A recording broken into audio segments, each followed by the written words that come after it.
Olá, segundo ano, tudo bem? Hoje nós vamos relembrar um pouquinho daquilo que a gente viu ao longo do segundo bimestre. No capítulo 4, o que nós percebemos? Nós vimos que as pessoas percorrem diferentes percursos, né? Elas estão sempre se movimentando. E em cada trajeto podem existir lugares ou elementos que se destacam na paisagem, sendo usados para facilitar a localização. Esses elementos que se destacam na paisagem são chamados de pontos de referência. E esses pontos de referência, eles podem ser, eles facilitam a nossa localização. E quais são esses pontos? Por exemplo, vocês lembram que vocês fizeram um desenho da rua de vocês? Vocês fizeram um desenho da casa e destacaram os elementos, que vocês observam na paisagem da rua onde vocês moram, Esses elementos podem ser padaria, mercado, uma árvore, um posto de saúde. Então, podem ser construções ou elementos da natureza, Coisas que se destacam na paisagem e que podem facilitar na nossa localização. Utilizando o nosso corpo, nós podemos localizar o que está à frente, o que está atrás, o que está ao lado, o que está perto, o que está longe. Por exemplo, na imagem que vocês vão observar agora, vocês podem identificar o quê? Tem as crianças, a turminha do Eleva, no parque. E o que a gente pode observar? Qual o elemento que se destaca nessa paisagem? Vamos falar da árvore? A árvore, em relação a Torugo, ela está na frente dele? A árvore está atrás dele ou está ao lado? Onde está essa árvore? A árvore está atrás de Torugo, não é verdade? E a gangorra? Em relação a Duda e a Luquinha, a gangorra está atrás, está na frente, está ao lado, está entre os dois, não é? Cada um tem uma criança de cada lado da gangorra. E em relação a Theo, a bola está o quê? A bola está na frente? A bola está atrás ou ela está ao lado? Em relação a Theo, a bola está ao lado. Então, vocês perceberam que, além dos elementos que se destacam na paisagem, nós também podemos utilizar o nosso corpo para a localização? Isso. E também nós vimos agora, a gente vai falar sobre os meios de transporte, No capítulo 5, nós vimos sobre os meios de transporte. Nós vimos nesse capítulo que a circulação de pessoas e mercadorias pode ser realizada por meio de transporte diferentes, Por meios de transporte diferentes. As características e os lugares interferem também no tipo de transporte a ser utilizado, porque os meios de transporte aquáticos são aqueles que se locomovem na água. Os meios de transporte terrestres são aqueles que se locomovem na terra, Nas estradas, nas rodovias, nas ferrovias. E os aéreos são aqueles que se locomovem no ar. Então, para cada ambiente, há um meio de transporte específico. Então, assim, já que nós estamos falando de meios de transporte, nós não podemos deixar de falar sobre as ruas e o trânsito, O movimento de pessoas e de veículos pelas ruas é chamado de trânsito. E para que esse trânsito se mantenha seguro, para que as pessoas possam se locomover de um lugar para o outro de forma segura, nós precisamos seguir algumas normas, Nós precisamos respeitar a sinalização de trânsito. Nós também temos que identificar as placas, Porque essa sinalização é muito importante para evitar acidentes, para evitar que as pessoas se machuquem ou que machuquem outras pessoas.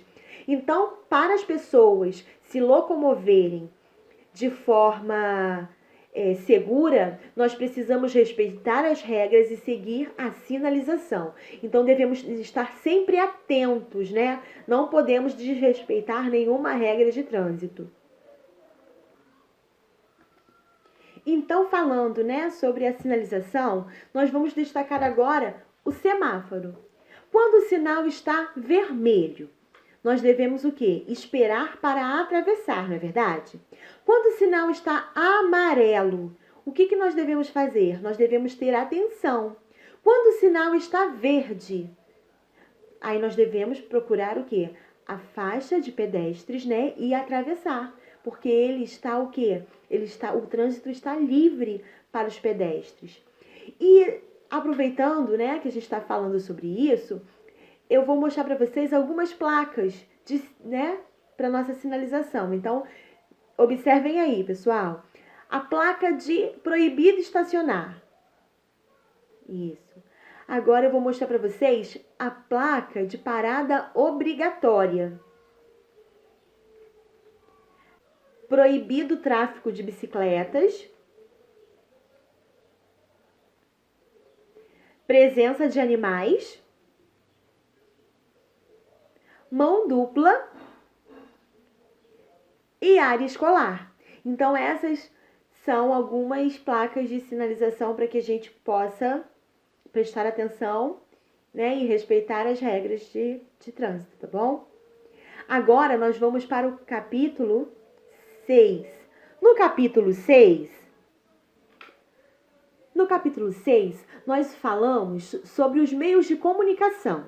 Os meios de comunicação permitem que as pessoas mantenham contato entre si, com o uso de certos objetos, para comunicar ideias, notícias e informações.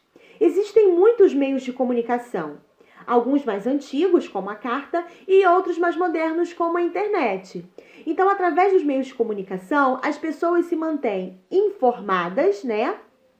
E elas mantêm contato, elas podem conversar, elas podem interagir, né? Elas podem estar perto, se fazer perto, mesmo quando estão distantes, né? Essa comunicação permite a aproximação das pessoas. E assim, as pessoas podem o quê? As pessoas usam a fala para expressar as suas ideias, né? Sentimentos, emoções, mas elas também podem utilizar.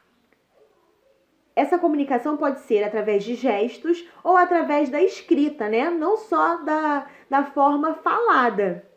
Por exemplo, eu vou dar aqui 3 exemplos.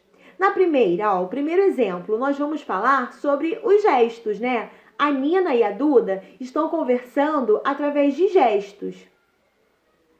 Já na segunda imagem, nós estamos o quê? Apresentando a forma escrita, né, de comunicação. O Torugo está escrevendo uma carta. Já no terceiro, o que nós estamos vendo na terceira imagem? Nós estamos vendo o Luquinha e o Theo conversando através da fala, né? Eles estão mantendo uma comunicação, isso, através da fala. Então, a comunicação, ela é muito importante para nós. E nós podemos nos comunicar de diferentes maneiras, né? E qual é o meio de comunicação que vocês mais utilizam? Nós já conversamos sobre isso, não foi? Falando sobre meios de comunicação, nós também não podemos esquecer de alguns cuidados que nós precisamos tomar, né? Cuidados de segurança com a internet, que atualmente é uma forma muito usada de comunicação. Por exemplo, nós utilizar a internet acompanhado de seus pais e responsáveis, né? É importante que vocês tenham um acompanhamento para que vocês utilizem a internet de uma forma saudável. Nós não devemos o quê? Publicar fotos que exponham a intimidade da nossa família ou dos nossos amigos, né? Isso, a gente tem que preservar a nossa intimidade. Nós também não podemos o quê? Vocês não podem baixar jogos em sites que vocês não conhecem. Vocês precisam também do auxílio de um adulto para que vocês consigam baixar esses jogos em sites confiáveis, tá bom? Quando nós recebemos alguma notícia, nós devemos verificar se essa notícia, se ela realmente é verdadeira. Nós não devemos compartilhar notícias que nós não sabemos se ela é verdadeira, porque essas notícias podem prejudicar as pessoas, né? Então, se não é verdadeiro, a gente não compartilha. Não compartilhar fotografias ou vídeos sem autorização das pessoas que aparecem nele. Nós não devemos compartilhar nada sem autorização das pessoas que aparecem, né, nessas imagens. E sempre que a gente utilizar o computador, nós devemos o quê? Nós devemos, quando não vamos mais utilizar, nós devemos salvar os arquivos e fechá-los em seguida, tá bom? Nada ficar aberto no computador. Então, pessoal, Obrigada, tá? Pela atenção. Estudem bastante. Qualquer dúvida, escrevam no nosso canal, tá bom? Ou nós também podemos tirar as dúvidas através das nossas chamadas de vídeo. Beijos. Estudem bastante.